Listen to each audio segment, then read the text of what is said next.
Hello दोस्तों, 2015 में आई movie what we become, जिसकी IMDb रेटिंग 5.5 स्टार ऑफ 10 है। आज मैं इस मूवी को एक्सप्लेन करने वाला हूँ। अगर आपको ये वीडियो पसंद आए तो वीडियो को लाइक और चैनल को सब्सक्राइब जरूर कर देना। कहानी की शुरुआत में हम एक लेडी परनील को देखते हैं जो कि एक कमरे में अपनी बेटी मिल्स को अपनी गोदी में लेकर रो रही थी। तभी कमरे के पास किसी के आने की आवाज आने लगती है। उसे लगता है शायद उसका हस्बैंड डायनो है। इसे देखकर वो चिल्लाने लगती है। तभी सीन यहाँ से चेंज होता है और हम कुछ टाइम पहले का सीन देखते हैं जहाँ पर नील का बेटा गुस्ताफ अपने घर की तरफ आ रहा होता है। इसी बीच वो देखता है उसके पड़ोस में एक नई फैमिली रहने आई है। साथ ही वो इस फैमिली की लड़की सोंजा को देखता है। इसे देखकर वो पहली नज़र में लाइक करने लगता है। इसके बाद वो घर आता है जहाँ पे नील्स उसे उसका सामान ठीक जगह पर रखने के लिए कहती है। उसकी बहन मेज अपने पेट रैबिट के साथ खेल रही थी। इसके बाद हम देखते हैं कि उस कॉलोनी की सारी फैमिली एक जगह पर आकर पार्टी करने लगती है। इसी बीच गुस्ताफ सोंजा से बात करने की कोशिश करता है लेकिन वो कोई रिस्पॉन्स नहीं करती। इसके बाद वो अपना स्केटबोर्ड लेकर जाने लगता है। तभी रास्ते में उसे एक ओल्ड लेडी मिलती है और उससे कहती है कि उसके घर में कोई है और वो देखने में डरावना सा लग रहा है। तभी यहाँ डायनो और उसका फ्रेंड कैस्पर आ जाता है और गुस्ताफ को वहाँ से भेजकर खुद ही उस लेडी की हेल्प करने के लिए जाने लगता है। कुछ देर में वो उसके घर पहुंच जाता है और कैस्पर उस लेडी के साथ बाहर ही रुकता है और डायनो अंदर जाकर देखने लगता है लेकिन उसे अंदर कोई भी नहीं दिखता। अब डायनो घर आकर परनील को बताता है। उस लेडी का कहना था कि उसके घर में कोई आदमी है और उसका चेहरा पूरे नीले कलर का था। ये सुनकर मेज उसके बारे में पूछने लगती है। तब हम देखते हैं कि परनील इस सब चीजों से मेज को दूर रखने के लिए कह रही है, यानी कि वो नहीं चाहती कि किसी भी चीज का उस पर असर पड़े। अब गुस्ताफ कमरे में आ जाता है और दूसरी तरफ सोंजा अपने कपड़े चेंज कर रही होती है। इसके बाद वो अपनी दूरबीन से देखने लगता है। इसी बीच सोंजा उसे देख लेती है और विंडो पर पर्दा कर देती है। अगले दिन गुस्ताफ घर के बाहर स्केटबोर्ड चलाने लगता है। तभी उसे वहाँ सोंजा मिलती है और दोनों में बातचीत शुरू हो जाती है। अब गुस्ताफ उसे घुमाने के लिए ले जाता है। इधर डायनो घर के बाहर देखता है कि किसी कार का एक्सीडेंट हो गया है लेकिन पुलिस उसकी कोई मदद नहीं करती और वहाँ से निकल जाती है। ये देखकर डायनो काफी हैरान होता है कि पुलिस ने उसकी मदद क्यों नहीं की। दूसरी तरफ जंगल में गुस्ताफ और सोंजा एक दूसरे के साथ टाइम स्पेंड करने लगते हैं और बाद में स्मोकिंग भी करते हैं। तभी उन्हें जंगल से किसी की आवाजें आने लगती है। इसके बाद दोनों उस तरफ देखने जाने लगते हैं। इधर घर पर परनील और डायनो टीवी देख रहे होते हैं। इसमें बताया जाता है कि रिवर यानी कि नदी में कुछ इन्फेक्शन फैल गया है। इस वजह से न्यूज वाले सबसे कहते हैं कि कोई भी डॉक्टर या हॉस्पिटल के पास ना जाए, सिर्फ अपने घर पर ही रहें। इसी बीच परनील मेज को उस बूढ़ी औरत से बात करते हुए देख लेती है और जल्दी से उसे घर के अंदर ले आती है। अब डायनो भी गुस्ताफ को ढूंढने चला जाता है। दूसरी तरफ उन दोनों को जंगल में खून पड़ा हुआ दिखता है और साथ ही उन्हें एक हिरन की डेड बॉडी भी दिखती है। इसकी कंडीशन काफी खराब होती है। तभी यहाँ डायनो पहुंच जाता है और अपने घर ले जाता है। डायनो गुस्ताफ से कहता है, तुम्हें बाहर बताकर जाना चाहिए था। इस वजह से वो नाराज होकर अपने कमरे में चला जाता है। कमरे में आकर वो फिर से सोंजा के कमरे में देखने लगता है और इस बार सोंजा उसे हेलो करने लगती है। इसी बीच डायनो कमरे में आ जाता है जिस वजह से वो तुरंत ही अपने PC में गेम खेलना शुरू कर देता है। डायनो उससे बात करने की काफी कोशिश करता है पर वो गेम की वजह से उस पर ध्यान नहीं देता और बाद में डायनो वहां से वापस चला जाता है। अब गुस्ताफ सोंजा को देखते हुए अपने टेरेस पर आ जाता है और क्रैकर फोड़ने लगता है। इसे देखकर वो काफी खुश होती है। दूसरी तरफ हम उस बूढ़ी औरत को देखते हैं जो नींद से उठकर देखती है कि उसका डॉग जोरों से भौंक रहा है। उसे देखने बाहर जाने लगती है। तभी उसके डॉग पर कोई अटैक कर देता है और उसे जान से मार देता है। इसके बाद वो लेडी जब अपनी टीवी के पास जाकर देखती है तो वहाँ कोई बैठा हुआ दिखता है और तभी वो बैठा आदमी उस पर अटैक करके मार डालता है। इधर गुस्ताफ रात में उठकर देखता है उसके एरिया में अब आर्मी और सोल्जर घूम रहे हैं। इसी बीच डायनो बाहर जाकर उन सोल्जर से पूछने लगता है कि आखिर चल क्या रहा है यहाँ पर। कोई उसे जवाब नहीं देता और सोल्जर उस पर गन पॉइंट करके घर के अंदर भेज देता है। अब रेडियो में उन्हें बताया जाता है कि ये इन्फेक्शन काफी खतरनाक है, इसकी वजह से लोग अग्रेसिव होकर ज़ॉम्बी बन रहे हैं और सरकार जल्द से जल्द इसकी एंटीडोस पर काम कर रही है। ये सुनकर पनील और गुस्ताव परेशान होने लगते हैं। तब डायनो उनसे कहता है इसी टाइम हम सब मिलकर अपना अच्छा टाइम स्पेंड कर सकते हैं। दूसरी तरफ कैस्पर और उसकी वाइफ एना भी न्यूज़ देख रही होती है, जिसमें डॉक्टर उन्हें बताते हैं कि समय समय पर उनको अपना हाथ धोना होगा। इसी बीच कैस्पर को खांसी उठती है। इस वजह से एना उसे इन्फेक्टेड समझकर थोड़ी दूरी बना लेती है। कुछ टाइम बाद गुस्ताव देखता है उसके कॉलोनी के लोग अपना सामान लेकर निकलने की कोशिश कर रहे हैं, लेकिन सोल्जर उन्हें वहां से जाने नहीं देते और वापस भेज देते हैं। इसी बीच एक कार जबरन यहां से निकलने की कोशिश करती है। इस पर सोल्जर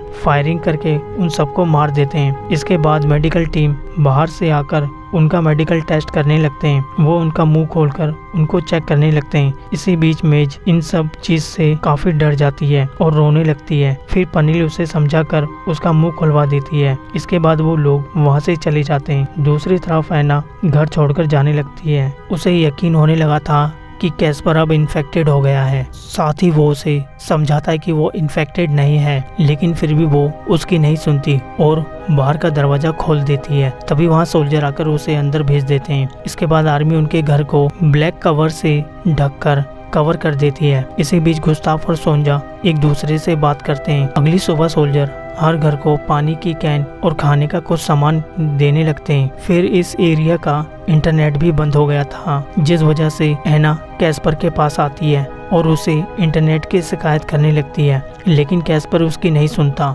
और उसका फोन तोड़ देता है। इधर गुस्ताव देखता है कुछ सोल्जर लोगों को पकड़कर ले जा रहे हैं, जिस वजह से उसे सोंजा की चिंता होने लगती है। वो जल्दी से नीचे आकर दरवाजा खोलने लगता है। डायनो वहां आता है और उसे समझाता है कि तुम बाहर नहीं जा सकते, नहीं तो वो सोल्जर तुम्हें मार सकते हैं। अब रात में गुस्ताव सोल्जर की परवाह किए बिना घर से बाहर आ जाता है और सोल्जर से बचता हुआ सोंजा को बाहर से देखता है कि वो अपनी मोम के साथ ठीक है। इसके बाद सोल्जर के ट्रक का पीछा करते हुए इस एरिया के स्कूल में आ जाता है। वहाँ पर वो देखता है कि सोल्जर कुछ लोगों को पकड़कर कंटेनर में लोड कर रहे हैं, लेकिन वो नहीं जानता था कि ये सब इन्फेक्टेड हैं। आगे वो देखता है कि सोल्जर उन्हें एक चैम्बर में बंद करके उन्हें मार रहे हैं। इसी बीच वो बिना सोचे समझे कंटेनर के गेट को खोल देता है, जिसमें इन्फेक्टेड लोग थे। तभी उसे सोल्जर देख लेते हैं और फायरिंग शुरू कर देते हैं। गुस्ताव उनसे बचता हुआ एक जगह पर छुप जाता है। दूसरी तरफ एना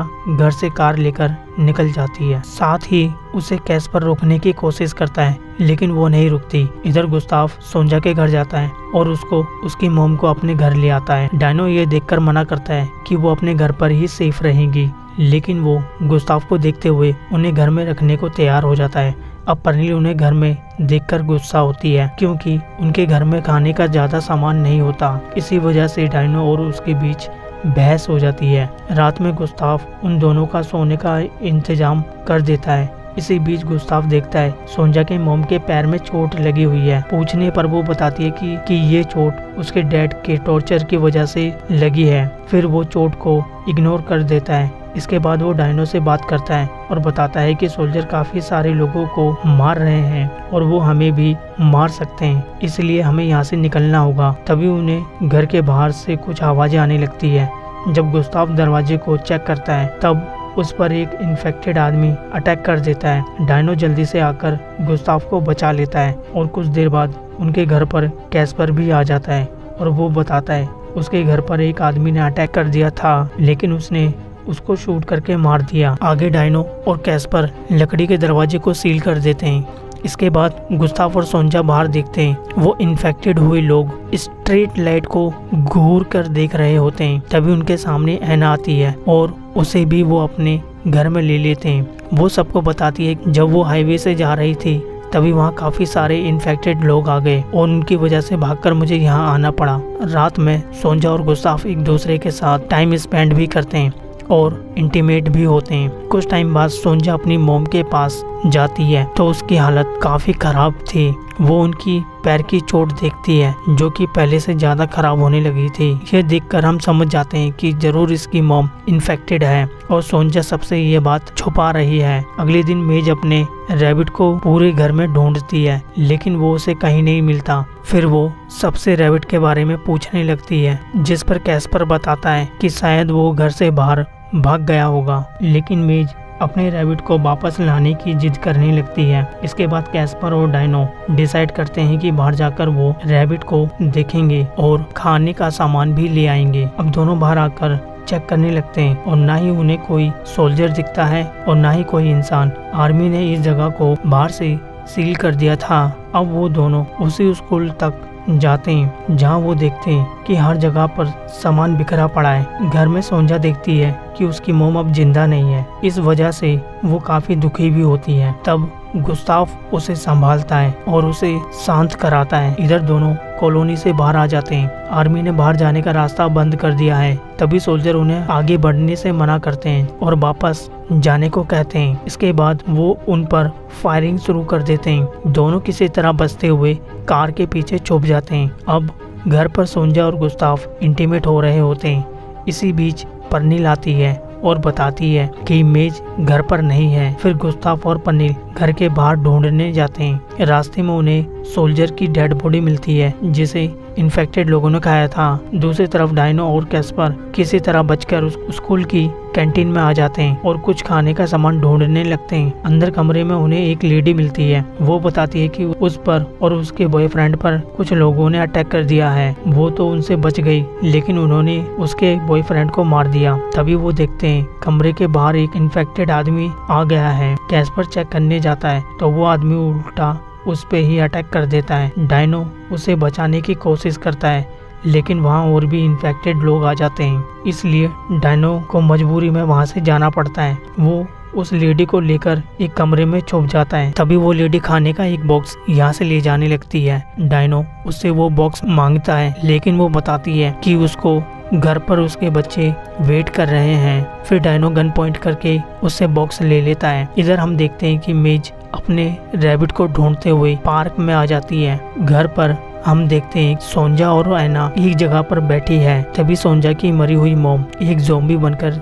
जिंदा हो जाती है। इधर मेज को वही ओल्ड लेडी मिलती है जो इन्फेक्टेड हो गई थी। वो उस पे अपने रैबिट के बारे में पूछने लगती है लेकिन वो लेडी मेज पर अटैक कर देती है। उसके चिल्लाने की आवाज़ गुस्ताफ और उसकी मॉम सुन लेते हैं और उसकी तरफ जाने लगती है। वो देखती है कि उस लेडी ने मेज के गले को काट लिया है। गुस्ताफ उस लेडी पर बैट की मदद से मार देता है। इसी बीच एक और ज़ॉम्बी उन पर अटैक करने लगता है लेकिन यहाँ डायनो पहुँच जाता है और गन से शूट कर देता है। इसके बाद वो मेज को लेकर घर की तरफ जाने लगते हैं। उन्हें रास्ते में काफी सारे ज़ॉम्बी मिलते हैं जिसमें वो किसी तरह बचते हुए घर में आ जाते हैं। अब गुस्ताफ सोंजा के पास जाकर देखता है उसने अपनी मॉम को मार दिया है। तभी हम देखते हैं कि ऐना भी इन्फेक्टेड हो गई है। अब वो ज़ॉम्बी बनकर डायनो पर अटैक करने लगती है। अब डायनो से भी शूट करके मार देता है। इसके बाद डायनो परनील के पास जाता है और उससे कहता है कि मेज से दूर रहे क्योंकि वो अब इन्फेक्टेड हो गई है। लेकिन वो अपनी बेटी से काफी ज्यादा प्यार करती थी, इस वजह से वो खुद से दूर नहीं करती। यह देखकर डायनो मेज की तरफ गन पॉइंट कर देता है लेकिन उसे मार नहीं पाता। इसी बीच उनके घर की तरफ बहुत सारे ज़ॉम्बी आने लगते हैं। इधर सोंजा की मॉम फिर से उठकर सोंजा पर अटैक करने लगती है। इस बार सोंजा उसकी आंख में चाकू घुसाकर मार देती है। अब गुस्ताफ और सोंजा विंडो से बाहर आ जाते हैं और गुस्ताफ कुछ पटाखे जलाकर उनके बीच में फेंक देता है। इस वजह से ज़ॉम्बी उन्हें छोड़कर उस पटाखे की लाइट को देखने लगते हैं। इधर परनील अपनी बेटी को लेकर एक दूसरे कमरे में आ जाती है। तभी दरवाजे को तोड़कर डायनो अंदर आ जाता है और ये वही सीन होता है जिसे हमने मूवी की शुरुआत में देखा था। यहाँ डायनो फिर से परनील को मेज से दूर रहने के लिए कहता है लेकिन इसी बीच मेज भी ज़ॉम्बी बनकर उठती है और अपनी मोम के गले पर काट लेती है। इसके बाद वो डायनो की तरफ बढ़ती है लेकिन इससे पहले वो उस पर अटैक करती वो अपनी गन को अपने पर पॉइंट कर ट्रिगर दबा देता है लेकिन उसकी गोलियां खत्म हो चुकी थी। जिसके बाद मेज भी उसे काटकर इन्फेक्टेड कर देती है। दूसरी तरफ हम देखते हैं कि सोंजा और गुस्ताफ उन ज़ॉम्बी से बचकर जंगल की तरफ भाग रहे हैं और इसी के साथ ही ये मूवी यहीं पर ख़त्म हो जाती है। सो गाइज, अगर आपको इस मूवी की एक्सप्लेनेशन पसंद आई हो तो वीडियो को लाइक और चैनल को सब्सक्राइब ज़रूर कर देना। फिर मिलते हैं नेक्स्ट वीडियो में, तब तक के लिए bye bye, take care, love you.